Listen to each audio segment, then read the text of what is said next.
My fiction report. When I perused my daughter's suggested reading list for her AP literature class several years ago, one title and description jumped out at me. In spite of my long-standing aversion to participating in organized sports, a close friend dragged me into rowing crew for a semester during my first year at university. As if rising at 4 a.m. weren't bad enough, we were woefully assigned to Women's Oct Scull Team D. Our group of 8 did our best to row together and head in the general direction in which our frustrated cocks tried to point us. Our progress in the sport was negligible, but I left with invaluable life lessons that continue to propel me forward. First-hand experience with the cliché, "It's not as easy as it looks," was the precise reason I was initially drawn to The Boys in the Boat by Daniel James Brown. That the tagline mentioned the Olympics clinched it for me.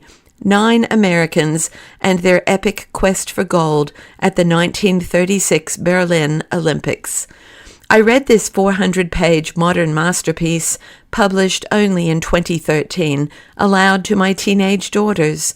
The fact that this was listed alongside many familiar classics on an AP book list alerted me to the presence of a new piece of quality fiction. My imagination was stirred as I followed the transformation of not only the 9 highlighted individuals, but also their futures, their community, and the sport itself.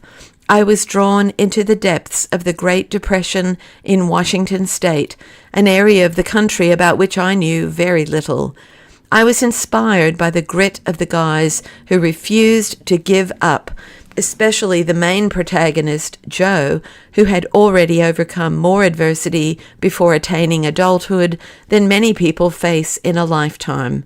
I was enthralled as I rode the emotional roller coasters involving races, relationships, coaches, colleagues, tugs of war, traditions, advocates, allies, opponents, and opportunities. My heart was warmed by both heroes and helpers as events unfolded to strengthen, develop, and unite the boys in the boat, bringing together an entire community. 3 insights that could be used in preaching. 1. The problems we strive to displace can strengthen us. The boys in the boat learned to push back against adversity and become better prepared for the future. Boat designer George Yeoman's Pocock. It is hard to make the boat go as fast as you want to. The enemy, of course, is resistance of the water. That very water is what supports you, and that very enemy is your friend. So is life. The very problems you must overcome also support you and make you stronger in overcoming them.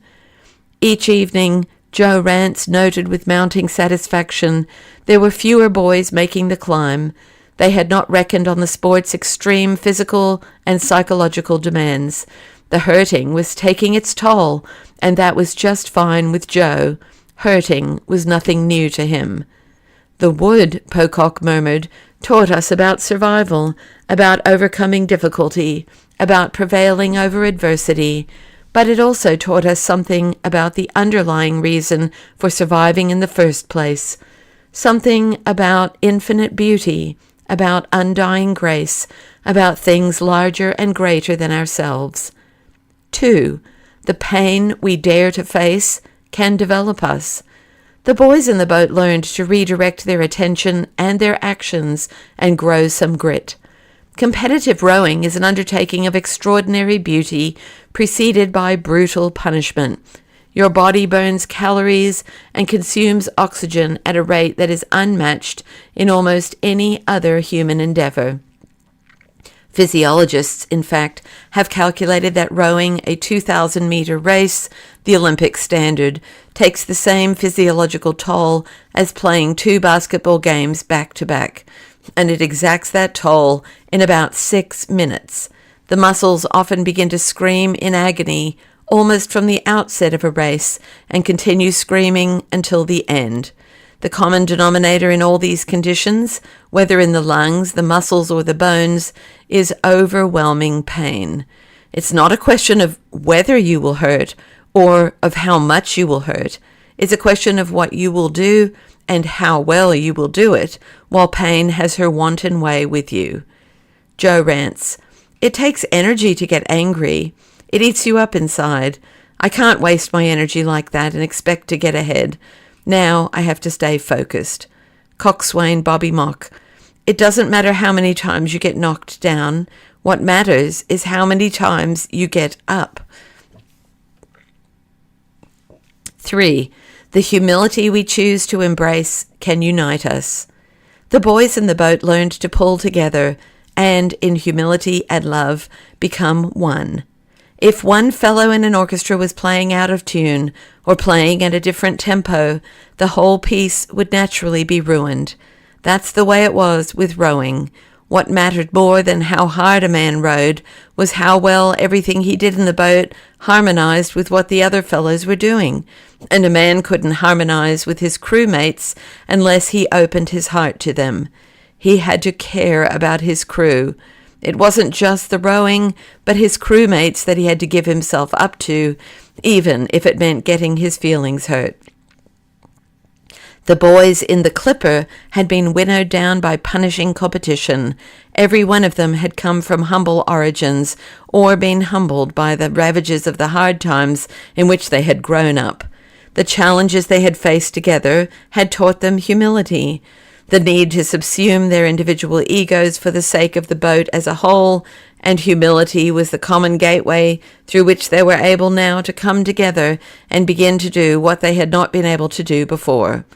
A journalist from the Seattle Times, "It would be useless to try to pick a certain note in a beautifully composed song. All were merged into one smoothly working machine. They were, in fact, a poem of motion, a symphony of singing blades.